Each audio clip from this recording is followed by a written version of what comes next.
we may have just witnessed one of the most brutal takedowns of the mainstream media in living history. And given how strong President Trump and his allies have been with the press, that's saying a lot. Sebastian Gorka, deputy assistant to President Trump, was invited to speak on stage with Politico's Dasha Burns, their White House chief correspondent. And let's just say the beginning was the nicest part of their entire interaction. Deals are all about timing. When the time is right, that's when the president is in the room with Putin. But my expectation is imminently. What does imminently mean? That's all you're getting. You know I detest the Politico. I'm only here as a favor to a friend in the White House. You know who you are. I detest the Politico. You're not going to get anything more from me than imminently. I'm just doing my job and trying to get more information for the American people, sir. Look, I know some people are going to complain with how curt and abrasive he was, but he was just being honest. He was being upfront. And that's the one thing I like about this administration is they are doing everything they can to be transparent. They don't resist the press. If this were Joe Biden's White House, they would have ignored the request, right? They wouldn't have made the appearance. They wouldn't have even sent anyone to speak with the media. They did everything they could to protect Joe Biden. Meanwhile, President Trump, no matter how testy the relationship with the mainstream media might get, they will at least be accessible. And look, let's not forget that Sebastian Gorka has been with President Trump since the very beginning, which means that he was on the front lines for the Russia hoax. So I don't blame him for being defensive and having his guard up when he's dealing with mainstream reporters. But what really set him off was when they started talking about Abrego Garcia. A member of Al-Qaeda. If you're a member of Al-Qaeda, you're a terrorist. How do you know if they're members of these gangs? What I'm saying is... You mean the tattoos MS-13 on their knuckles doesn't, that doesn't help it? Those... Do you have tattoos of Al-Qaeda? The tattoo did not say MS-13. I don't want to get into that. Oh, of course it does. It's just accidents that the four symbols represent the letters MS. See, this is why Politico is a joke. This is why you are gutter press and fake news. That those four symbols that just happen to comport with the letters MS and the numbers 13 don't, in this case, represent MS-13. You're sitting here live defending a member of MS-13. That's why I regret coming here, because this isn't journalism. This is protecting those who hate America. Shame on you. We are saving lives. Sir. Saving lives. How about Maryland fathers compared to Maryland mothers? Like Rachel Marin, mother of 5, raped and murdered and thrown in a ditch. How about Jocelyn Nungare, age 12, raped a mile from her home and thrown in a ditch? It's strange that Politico doesn't do articles about her, that mother, or that 12-year-old girl. Why is that? Why is the MS-13 guy with the knuckle tattoos more important in terms of due process than the lives of 12-year-old girls brutally raped? It's weird that the priorities shift to defending the member of an FTO, but not the children and the women. Dan Crenshaw told me a story once of a 16-year-old girl who was smuggled across this border. The parents paid $5,000 for her to live in America, the land of milk and honey. She ended up locked in a room in New York, raped by more than a dozen men every day for 18 months until she escaped. She went to Dan Crenshaw's office, and I'm no friend of Dan Crenshaw's, okay? He's still got TDS. And that girl said to him, please, close the border so another girl doesn't have to be raped by 12 strange men every day for 18 months. It's strange that Politico doesn't cover those stories. Could you tell me why? We have covered. No, you haven't. You have not covered those stories. I'd like to see the Jocelyn Nungare, Rachel Marin stories in comparison to the Russia collusion garbage. I mean, let's be honest here. Let's move on. You have an agenda.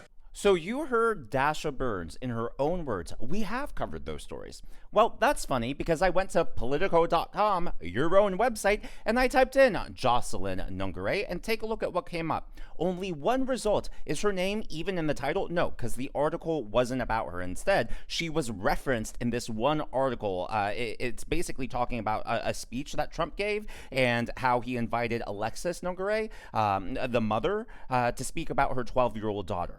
right? So they didn't really report about her. What about Rachel Morin? Did they report about her? Oh, a little better. They wrote 6 articles. But again, let's take a look at this. None of them mention her in the title because these articles aren't even about her. Rather, she's referenced rather than reported on. So that's a cheap angle for Dasha Burns to take. Dasha also defended herself by saying, oh, I'm just asking questions.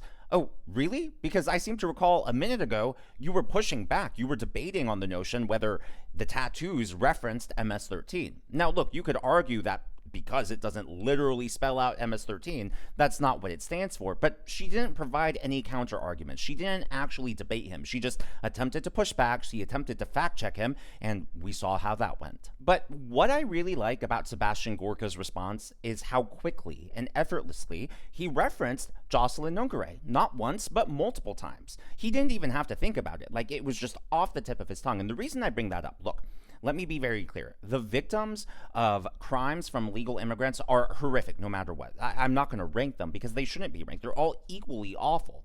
However, there's this narrative that the left and the mainstream media like to push, right? That President Trump is racist, that MAGA Republicans are racist, and the only reason they want a secure border is to make America white again. That's what we hear all the time from the women on The View, for example. Well, Jocelyn Nungaray, just listen to that last name. Does that sound like she's of European descent? Does she even sound white? No, I mean, the ethnicity doesn't matter here, but this just proves that this isn't about ethnicity. This isn't about race. It's about protecting American citizens of all backgrounds. And yes, that includes immigrants who have come here legally. So earlier today, I ran across this video about a young man, a teenager, a minor, who was stabbed in the neck by an illegal immigrant. Oh, and guess what? He's of Hispanic descent. His parents came here legally. This was going viral all over right-wing Twitter and in different forums. So just ask yourself this question. If President Trump and his supporters were truly racist white supremacists who, I don't know, want to make America white again, like some Democrats are claiming, then would they really be sharing this video fighting for justice for this young man, an American citizen of Hispanic descent? Friday, the Toledo family's lives changed forever. Antonio Toledo heard gunshots at his home in Searcy, not knowing those bullets had hit his 16-year-old son, Isaiah Toledo, in the neck, just a short distance away. We just hear the gunshots, and we never think that was my kid until some neighbor where they happened called us. I think your son just got shot. He just, I don't want to die.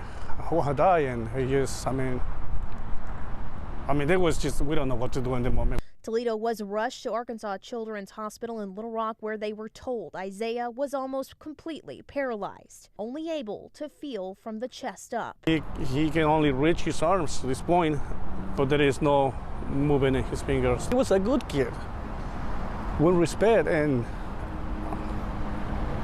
here we are. I mean, we just, it's bad. It's bad. Authorities say the man accused of shooting Toledo, 45-year-old Candelario Gameros Ante, was in the country illegally after being deported in 2017. He was arrested by authorities and is currently being charged with terroristic act. Makes you wonder, will all the Democrats who went and visited Abrego Garcia in El Salvador, will all the Democrats who have been talking about these ICE raids and wrongful detentions, how many of them are going to pay visits to the victims of these awful crimes? Heck, how many of them will even say his name or talk about any of these stories? It really shows you where their priorities are and whose interests they're actually fighting for. It's really sad. In today's video, I would like to acknowledge Stacy L. and Brutal Justice as the members of the Governor's Club. These are people who have given super thanks or tips to the channel. I appreciate you so much, and I'm glad that you enjoy the videos. So in case you haven't seen this video, this actually happened a few days ago over in Portugal. Andre Ventura, who is a right-wing populist, was speaking. He took a sip from a glass of water and collapsed immediately, leaving many people to wonder whether he was poisoned.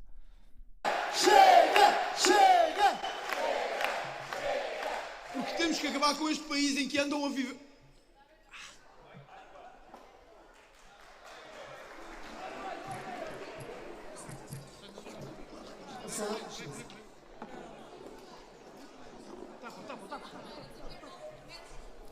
just absolutely scary. What's really notable here is there have been a lot of random collapses in the last few days from the host on Fox News and many other instances like that. Now, he has been released from the hospital. He is okay, but the timing is suspect, right? He took a sip from a glass of water. The reason this is on my mind is because I ran across this video of President Trump in Saudi Arabia, and what you're going to notice here is they're bringing, I don't know if it's tea or water, but both men here are offered it, and you'll notice the gentleman on the right takes a sip, but President Trump doesn't drink it at all. The video is gonna cut in closer, splice in closer, and you're gonna see Trump place it on the table. I don't know whether that was his own gut instinct telling him not to drink whatever they handed him, or whether that's strategy that is talked about with Secret Service and all his security detail. But I just thought it was really interesting. So here, obviously, they're spliced together. You see them talking, and you're about to see Trump put that.